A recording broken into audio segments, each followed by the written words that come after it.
Salut, alors petite vidéo puisqu'on a appris ce matin que l'affaire du viol de Stockholm était classée faute de preuves suffisantes, ce qui veut dire que la suspicion assez folle qui avait touché Kylian Mbappé tombe à l'eau. Et ceci appelle plusieurs commentaires. Alors, petite précaution de départ, je ne fais pas d'analogie à mon histoire, en tout cas pas pour l'instant. Dès que c'est sorti, pour beaucoup de gens sur les réseaux sociaux, ça y est, Kylian Mbappé était un violeur. Sans autre forme d'enquête, sans autre forme d'information, puisque pour le coup, on peut dire que la justice suédoise a été extrêmement claire depuis le début dans son opacité volontaire, le fait de ne pas vouloir communiquer sur la chose. Et c'est surtout la presse suédoise, notamment les tabloïds suédois, qui se sont emparés du truc et qui ont dit que Mbappé pouvait être, était, eux n'ont même pas employé le conditionnel, était suspecté.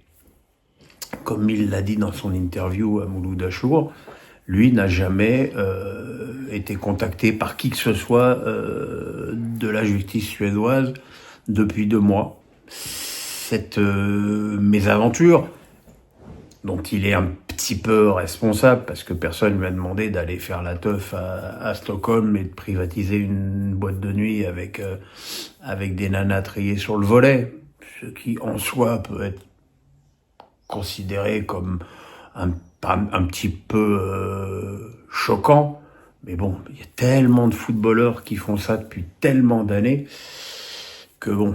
Mais voilà, la justice médiatique, et là je suis désolé pour le coup de faire une analogie avec mon histoire, la justice médiatique l'a condamné dès que l'information est sortie.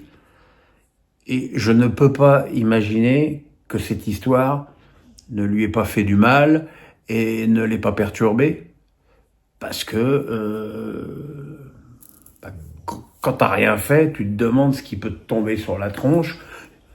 Effectivement, quelqu'un de la notoriété et de la fortune de Kylian Mbappé peut être mouillé dans une histoire où il n'a absolument rien fait.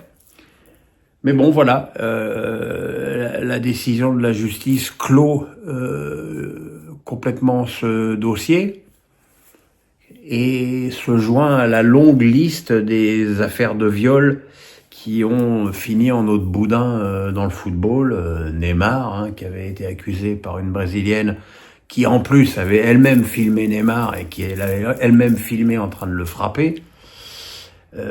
Évidemment, Étienne Mendy, Benjamin, il y a trop de Mendy, Benjamin Mendy, qui lui quand même, et là c'est beaucoup moins drôle, a fait quasiment 2 ans de prison préventive pour être finalement lavé de tout soupçon de viol. Alors effectivement, il organisait des soirées un peu olé olé, voire même très olé olé chez lui, mais encore une fois, être un queutard, c'est pas condamné par la justice à partir du moment où les personnes concernées en face sont consentantes. Et j'aimerais que ça serve de leçon à tous ces influenceurs de merde, à tous ces pourritures des réseaux sociaux qui tranchent, qui jugent et surtout qui condamnent sans avoir aucune information, sans avoir aucune preuve, et qui, juste pour faire du clic, pour faire du buzz, amplifie une histoire. Alors effectivement, on peut aussi dire que Mbappé n'avait rien à faire à Stockholm à cette période-là où il était supposé être de repos. Mais bon, déjà il fait ce qu'il veut de ses repos, comme n'importe quelle personne, n'importe quel salarié du monde lorsqu'il est de repos. Et voilà, et c'est quand même, c'est forcément une histoire qui lui a fait du mal, qui a contribué en plus à le renfermer sur lui-même, et qui a forcément quelque part nui un petit peu à son acclimatation déjà difficile dans une équipe aussi prestigieuse, un vestiaire aussi compliqué et dans une équipe autant en difficulté avec le nombre de blessures colossales dont est victime le Real depuis le début de la saison.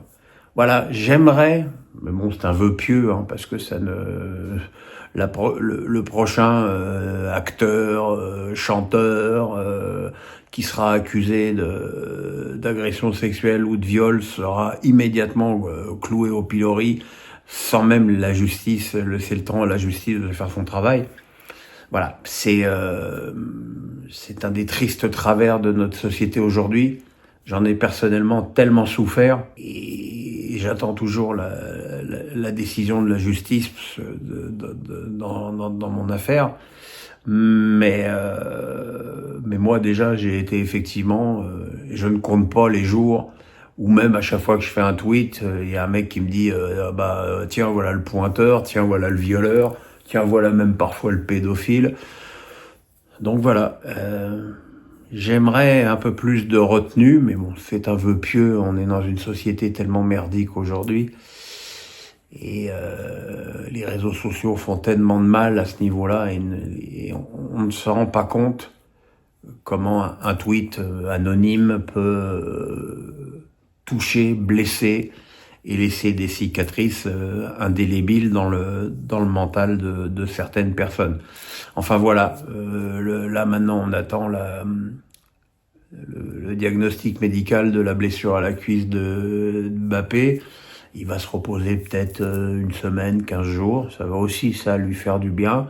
Cette histoire étant effectivement maintenant totalement derrière lui, il va enfin pouvoir se consacrer totalement à son club, au Real, et je l'espère, redevenir le Kylian de ses débuts. Et c'est vrai qu'en soi, le début de match à Bergame était extrêmement prometteur avant sa sortie à la demi-heure de jeu, puisqu'elle avait déjà marqué un but typiquement dans son style, qui s'était créé une autre occasion et qu'il avait fait plutôt un très bon début de match.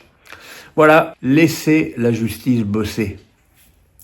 Le pouce, la cloche, on s'abonne à ce soir pour l'Europa League. Parce qu'on parle aussi un peu de foot quand même de temps en temps ici. Hein.